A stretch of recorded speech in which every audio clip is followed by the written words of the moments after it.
Welcome to Samu't Sari, Conversations with Mimi, a weekly podcast by Social, also a member of the Guerrilla Podcast Syndicate. Samu't Sari is where we can show that ordinary people do extraordinary things.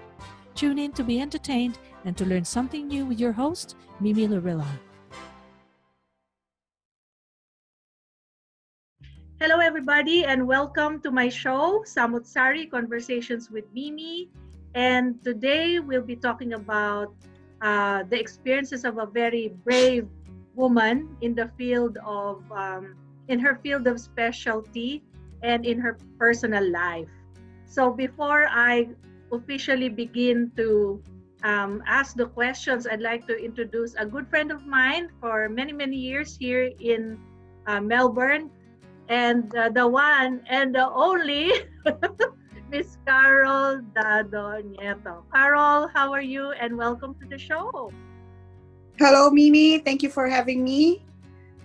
And Carol, I'm also new to podcasting, so don't think that this is super expert kind of show. But the purpose of the show is to really as a podcast, it features hot topics and other topics of interest for women and, of course, men alike. And my other goal here in the show is to share my guests' passion and commitment to their profession or talents or whatever is currently going on in their lives. And like I said, here at Samu't Sari, we share stories to inspire the audience, stories from ordinary people that do extraordinary things. I'm a member of the Guerrilla Podcast Syndicate based in the Philippines and here in Australia. And apparently the audience members of the podcast syndicate are Filipinos living abroad. So we qualify as those Filipinos living abroad. But Yeah. if you have friends all over the world, not just here in Australia and Philippines, let's share the love and tell them about our podcast so we can get more viewers and listeners alike. Okay, so I want to get started, Carol. We've kind of talked a little bit about your profession, and I'm really intrigued by this. You are an architect and an interior and planning design specialist. Can you tell me a little bit about your educational background and how you have decided to become this male-dominated? Why did you want to industry male-dominated industry? So give us the little story about that, and then we'll keep more questions coming along. Well, from the beginning, when I decided to take this course, it was my dad little bit kind of shocked about it because he knows that it's a men's industry and all. But I really love architecture ever since. Though my friends doesn't know, some of my family wouldn't know because I'm type of person you just wanted to be alone most of the time and explore things by reading lots of books and going to the libraries and all, and that interests me. Actually, the basis of my interest was history. Okay. And in architecture, going in places by looking all the architectural buildings, and you would know what happened in the history of the certain place. So that intrigues me a lot, and looking all sort of things like European architecture, Asian architecture, and also those things interested me because you see all the evidence of the histories through architecture. So I took that course, although the course is very expensive. My dad is kind of like nervous about that kind of course that I wanted to take because it's really expensive and it's really not that easy to take. So I went to that path regardless of our financial status. And during that time, I study and work at the same time just to get myself, makaano man lang ako ng anything na maitutulong ko sa magulang ko. Yeah. Because I know it's not that easy financially to so during that time I would work. Sometimes I would work part-time, and sometimes I would get some works in school that I would, let's say, magpapadrawing sila sa akin, and then I would, alam mo yung maniningil ako ng 50 pesos for one You're for one also plate to do. At least meron akong You have an entrepreneurial spirit like me. Just to get by. But Carol, just to break the story a little bit, because you mentioned about the history, because of something of a building's architecture, you can find a sense of history there. Two questions, but first answer the initial one. But doesn't architecture require a lot of mathematics and a lot of physics? It does. Trigonometry. How are you with the hard sciences? Did that come? It was so hard for me, actually. It was hard for you. It was really hard. Yeah, the math part it was really hard. In fact, I was surprised I was good at it probably because of the passion. But I just when we transferred from another country, I just realized that architecture, like in Australia, is purely art. It is purely art. Dimension, which is that's another dimension that I'm so surprised. In the Philippines, is art and science combined. So, but here and abroad, it's not. It's not. All you have to do is design, and the engineers will take care of it, regardless on how do you design it, regardless how complicated you designed it. You're just gonna have to give the rest of the problem to the engineers. So this other second question of mine is in relation to that, no? Because you mentioned to me that obviously you had your bachelor's degree in the Philippines from Adamson, and then when you moved to New Zealand, because ladies and gentlemen, Carol is also a Kiwi, a Pinoy Kiwi.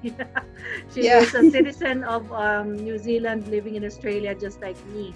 So that's the reason why we've come to know each other. But you also studied in New Zealand. And then when you studied in New Zealand, it's a postgraduate diploma.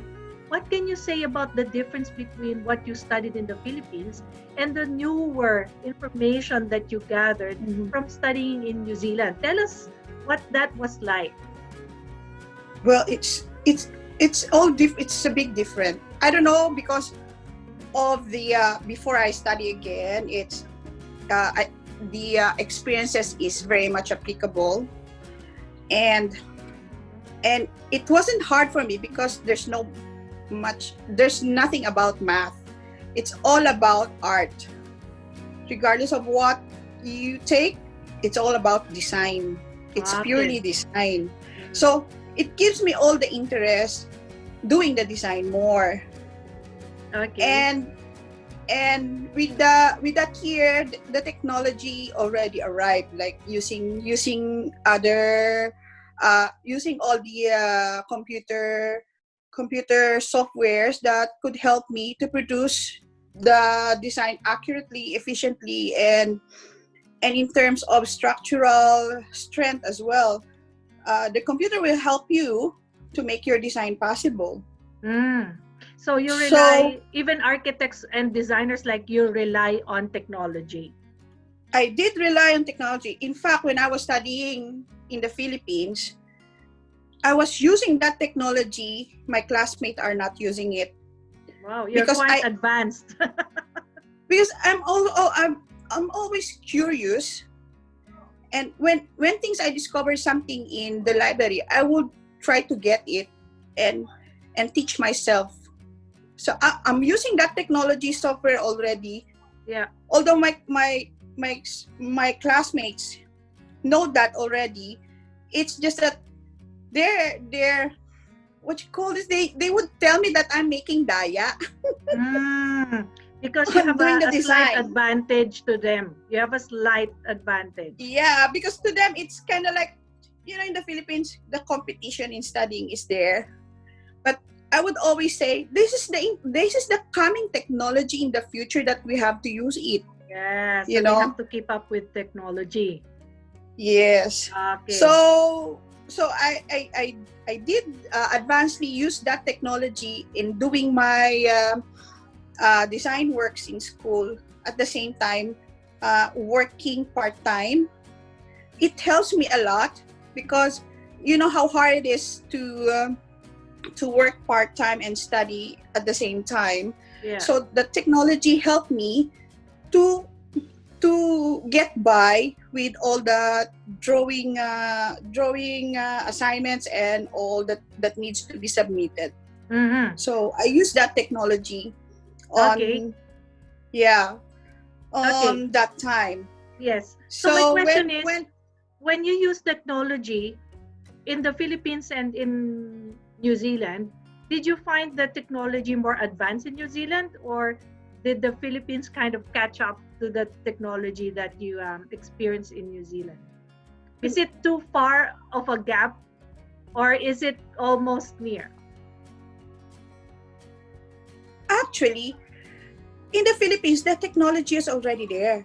It depends Okay. on the people in the Philippines that they're gonna embrace it. You know, Right. Okay. it's just it's already there. You cannot deny it. But some people will deny it. But it's already there. I mean, you could see the gadgets and all. They play.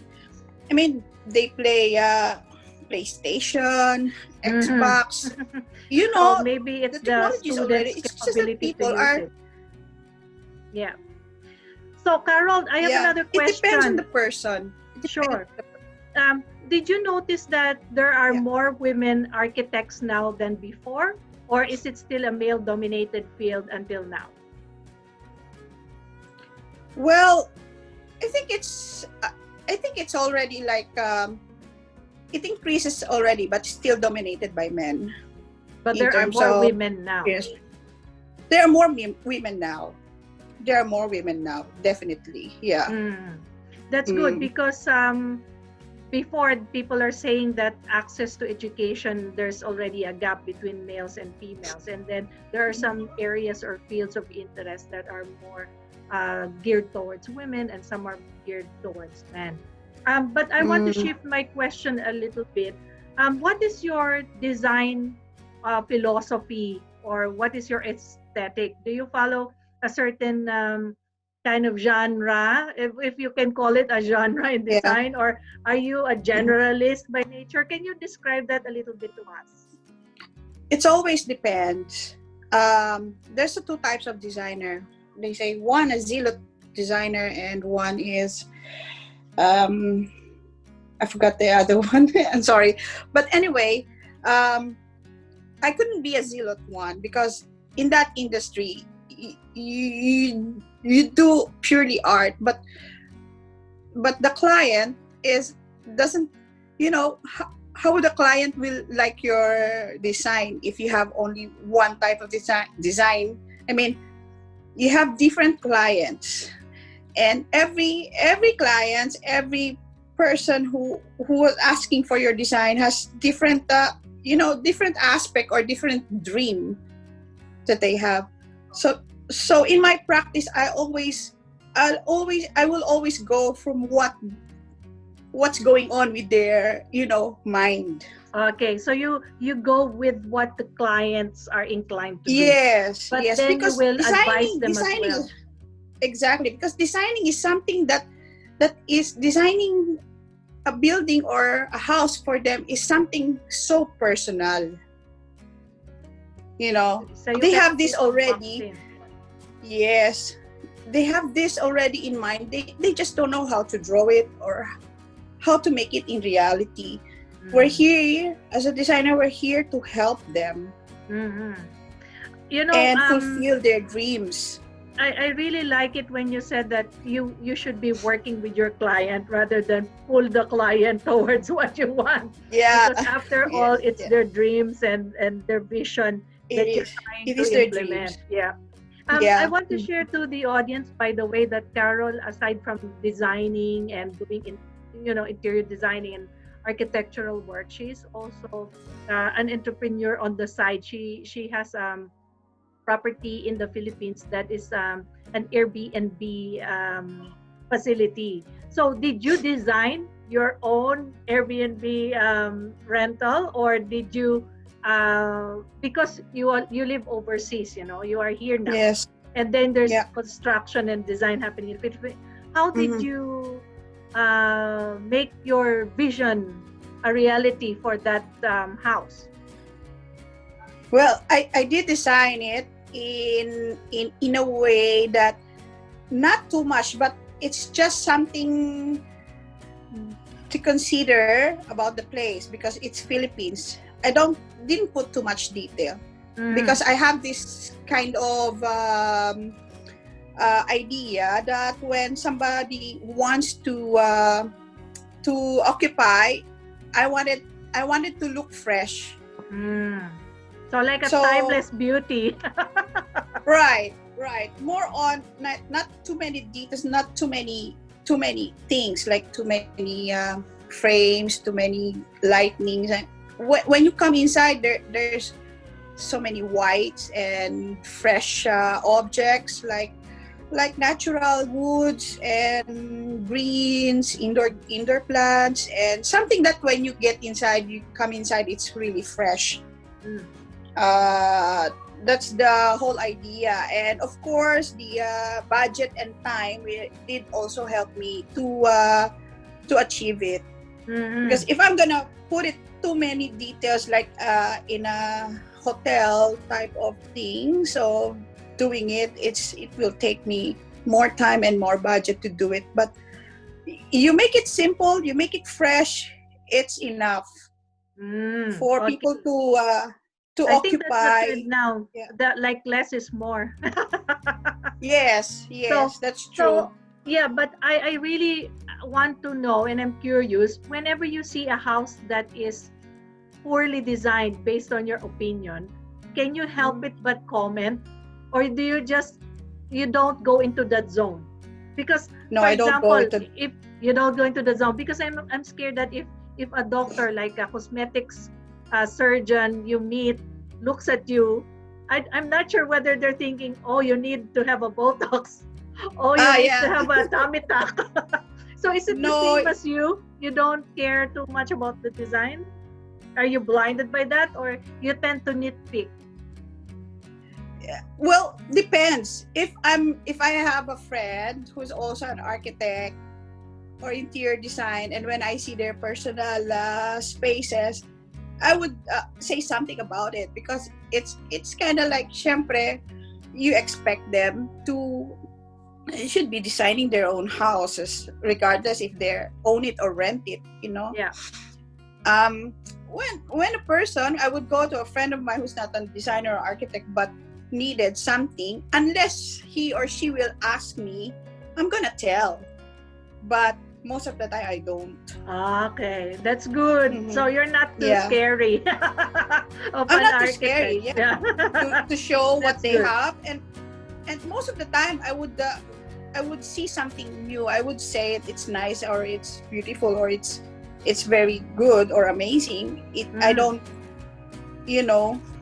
I don't like, where did you get that color of sofa? No, it's their Okay. choice. That's their choice. That's their No personal judgment. choice. No You're quite judgment.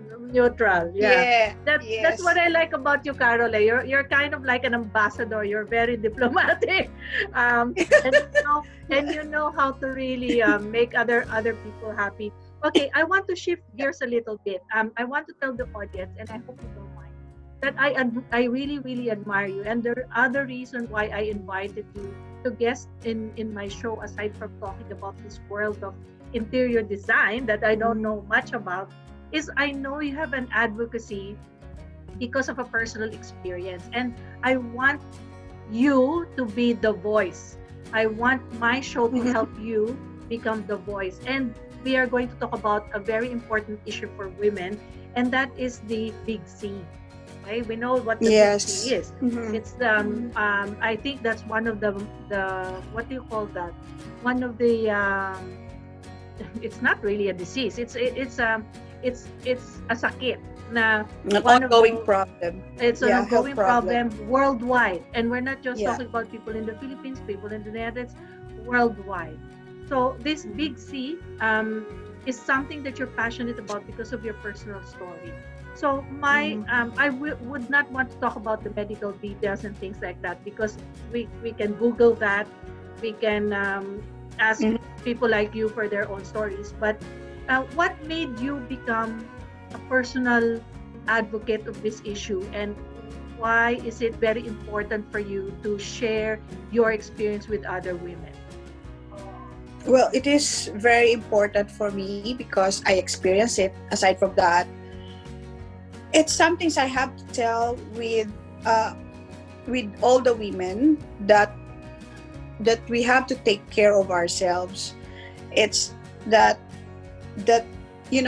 work and job, too much of work and job doesn't go with a good health. Mm. You know, and we women, one thing I've noticed, syempre, I'm also a woman, but one thing I've noticed with us is that we try to perfect ourselves and things to the point that we tend to put ourselves in the last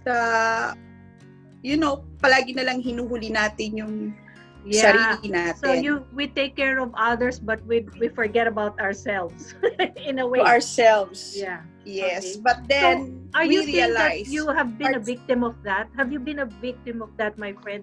That yes. Because you were so busy with all this high pressure job that you have, that you forgot about your health.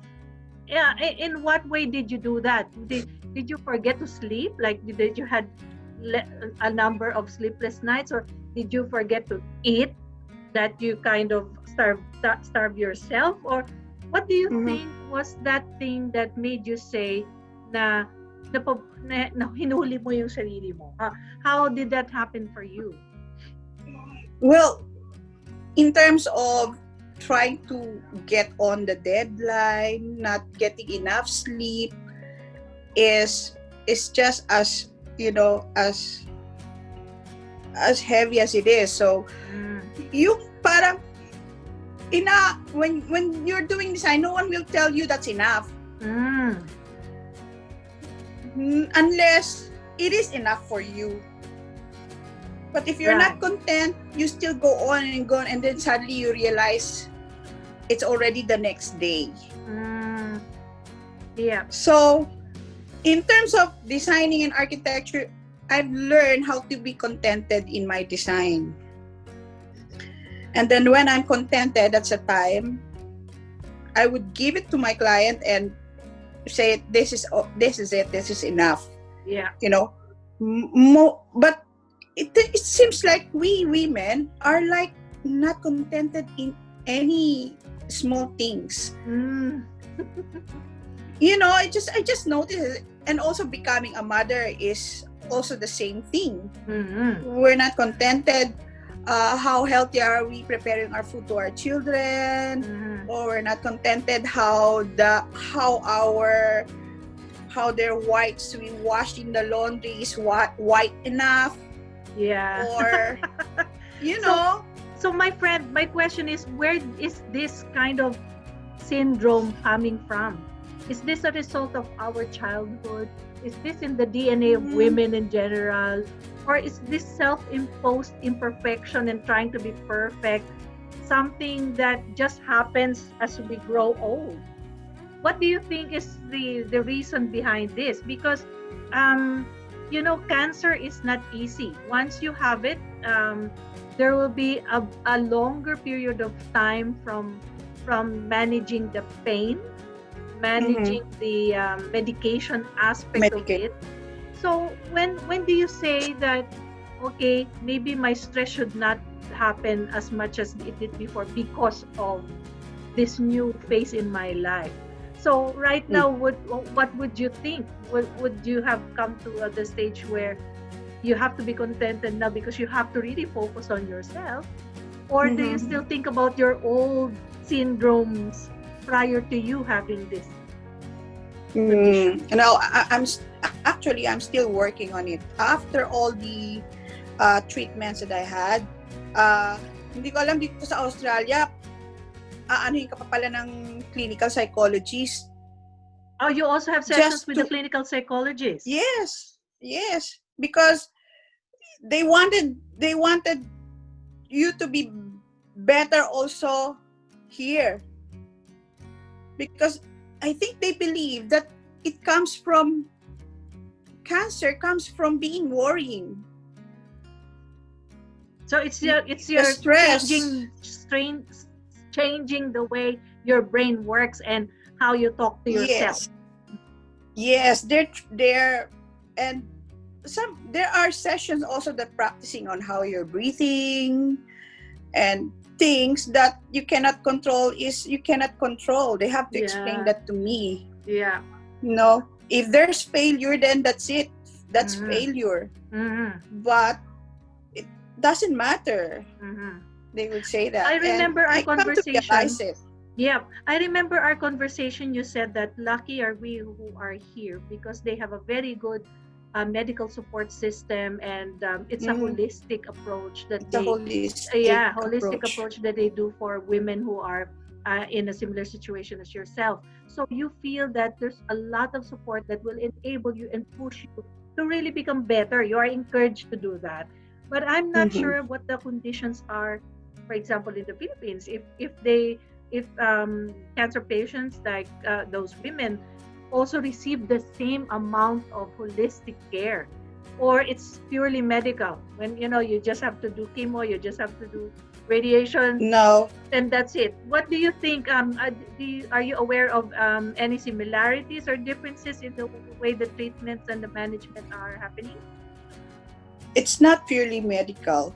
Cancer depends on you. If you wanna get cured, or you want to surpass the health problem, it always depends on you, from whatever disease the person, on how you're gonna carry it.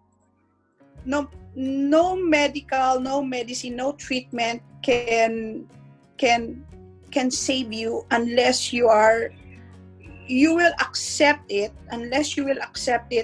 and get the treatment and try to change your perception in life. That's how the way you do it. And you have to be ready, you have to be brave, and think of the positive side of it. The problem in the Philippines, even if you have this amount of money, even how much you can afford to get yourself treated, but the chaos that's going on there, the stress with families and all, it's not helping. It's not helping the patient. Unlike here, there's so many help you can get. You're more relaxed. You know what, there's so many help to get. I really understand what you're saying, because my mom was also a cancer survivor. She had cervical or cervical cancer, but that was in her mid-40s. I really remember that because I was in my teens and she relied on me to help her out.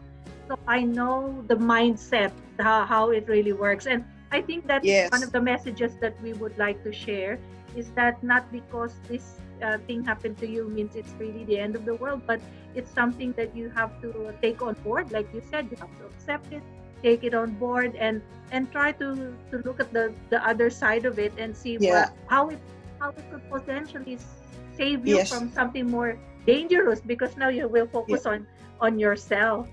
Carol, I'm really loving your perspective, and I know that you're a brave person, and I know you're a very strong woman.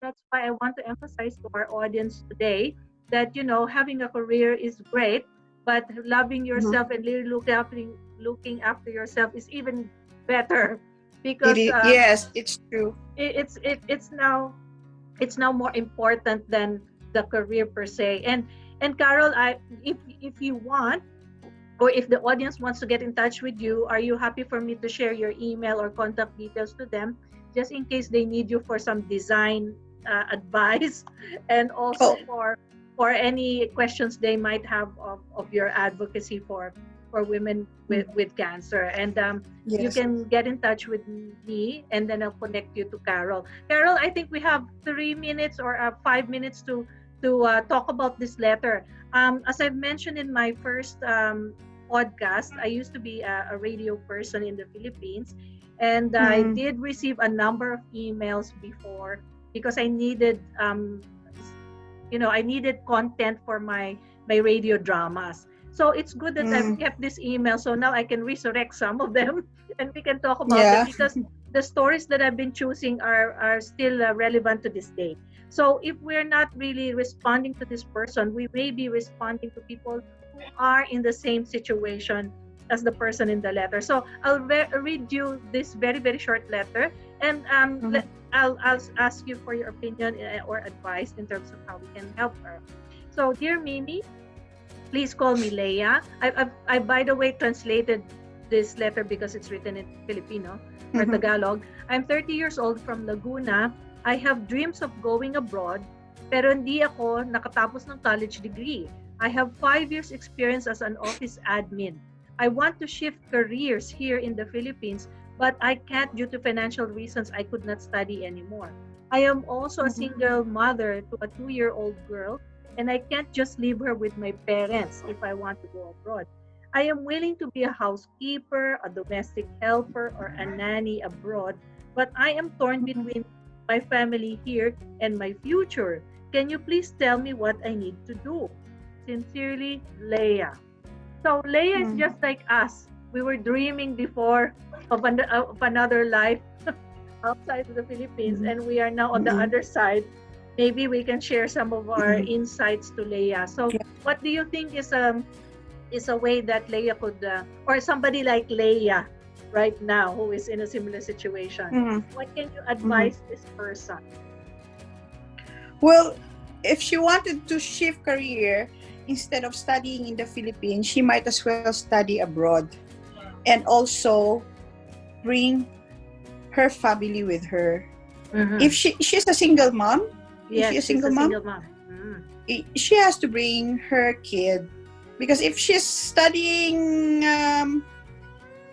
as a student here internationally, and it's more faster than studying again in the Philippines. Okay. So rather than start there, why not do it from here? So, Yes. so Yes. what we are not sure of is where she could. She didn't indicate where she wants to go. She just said she wants to go abroad. She wants to be a nanny, a housekeeper, or a domestic helper. Initially, I'm thinking that she wants to be in an Asian country, but we are more familiar with how student visas work in New Zealand and how student visas work here in Australia. So I think your suggestion is really spot on. She can't just leave her daughter, but Exactly. what I would advise her to do is do a little bit more research where she wants to go and what she wants where she wants to study. go. Yeah. I think it's more. It would help her a lot if she have a relatives from the certain country, and if there's a relative in that certain country, that's the place she needs to go. Let's say if she got a relative in Japan or in Canada, that's the places where, so that she will get a support from a relative. That's right. Oh, I love that. Yeah. It's very difficult enough as it is to leave your home country to move to another country, but it would be easier, or it would help a lot if there are relatives in that place. So Leia, our advice to you is to do a little bit more research where you want to go. If you have relatives in one country, you can explore that further, and maybe also research on what are the requirements to be able to study there, and if you can bring your child with you as soon as possible. So the lesson probably from the letter is that there are always opportunities abroad. It's not because you dream you'll not act on it, but there are always some opportunities available, and the governments are helping as well. And the governments are helping. What was your transition from Philippines to New Zealand straightforward, or was it difficult for you and your family moving out? migrating to New Zealand? No, it wasn't difficult. It wasn't difficult. It because we took the skilled migrant category, so it wasn't difficult. Both of us had a good points in to get to get qualified. My husband is a food technologist. He's got a master's degree, and also I'm a graduate for architecture and experience in designing. So It's considered so experience. so the short list, we're into the short list of people that they need. They need more architects in New Zealand. They need more food technologies in New Zealand. So it's just that we qualified. Actually, we also qualified in Canada, but we choose New Zealand for myself. It's the same with us. Aside from We're choosing between Canada and New Zealand, but New Zealand seems to be the better option at that time. Yes. At that time. Yes. So going back to the letter, aside from the from the movie that my husband saw in the Philippines, the Lord of the Rings. And that's the time he you're a decided he Lord wants of the to go to Rings New fan. Zealand. Yeah. Okay. Yes. So linking that to what Leia's situation is all about, that's the other thing. She needs to make sure that the requirements of the country that she wants to go to, she meets those requirements, just like what you said about the She's point. just gonna have to meet. Yeah. Okay. So, Yeah. Carol, is there any message that you would like to share with our audience tonight or today? I'm not even sure what day they are watching this because it's a podcast. Yes. You could be morning in the Philippines. This is a and live evening in the podcast. US. No, we're recording it, but the show is every Okay. Monday. So I publish it every Monday. This is a weekly show. So it can be viewed by anyone at any given time. So any last words before we wrap up the show for today? Well, with my message to everyone, especially moms and women and moms, don't be scared of the future. You have to take good care of yourselves, because I just realized my family, my child, and my husband. I just realized that they're okay. It's just that they need me. They need me to be okay. That's the only thing you do. That's very lovely. Yeah, they need you to be okay. Yeah, that's the you just realize. I thought they need some like something The with their super future. Carol. Yeah, something for their future or something for them, but it's not. My son needs me, period. That's all. And we have to think of that as well. We know that we wanted their dreams to be fulfilled as well, but there's so much you can only do. We can only support them, but the more important thing to our loved ones is always be okay, and that's it. Yeah. No matter what, you have to be okay. Yeah.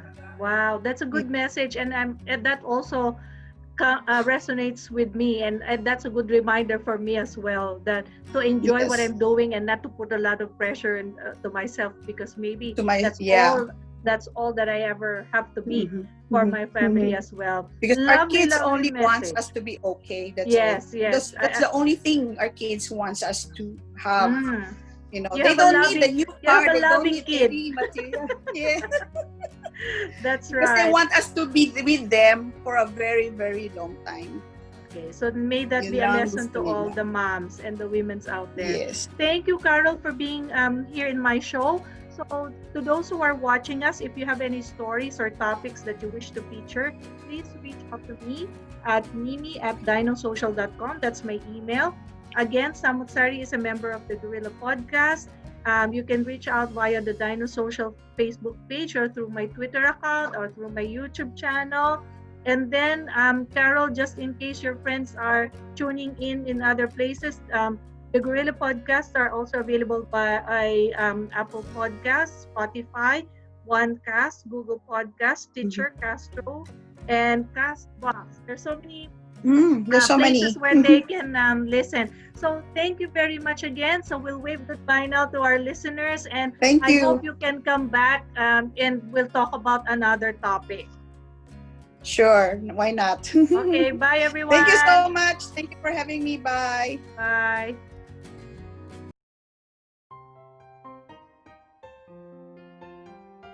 If you find value in this episode, make sure you like and subscribe to be notified of new releases. If you have any questions or suggestions, please reach out to Gorilla Podcast or send us an email at mimi@dinosocial.com. Spread the word and don't forget to tune in next time.